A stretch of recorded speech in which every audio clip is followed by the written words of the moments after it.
জামতৈল বাজারে কত মানুষ এলেন, কত মানুষ গেলেন, কিন্তু কিছু মানুষ থেকে যান মানুষের ভালোবাসায়। তেমনই একজন খাদেম ভাই। টানা ৩০ বছর ধরে সুনামের সঙ্গে চাউলের ব্যবসা করে আসছেন তিনি।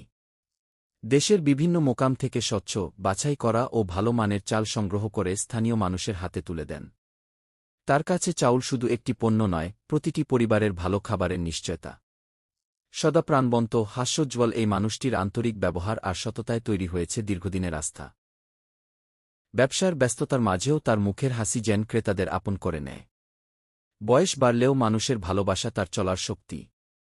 খাদেম ভাই সবার কাছে দোয়া চেয়েছেন, যেন সুস্থতা ও সম্মানের সঙ্গে জীবনের আগামী দিনগুলো পার করতে পারেন। জামতৈলবাসীর ভালোবাসায় তিনি থাকুন আরও বহু বছর। ব্যবসা তাও তো মনে করো যে আল্লাহ দিলি 30 বছর হইল, 30-32 বছর হইলো চলতেছি। আমার কাস্টমার মোরা বেলাই বন্ত আর মোরা আছে আল্লাহ বাতাতে কদ্যামর বন্ত আছে, নান্দিনা মধু বন্ত আছে। আমার জন্য ভালো চাউল পায় তাই জন্য আইসি, ভালো ব্যবহার পায় তাই জন্য আইসি।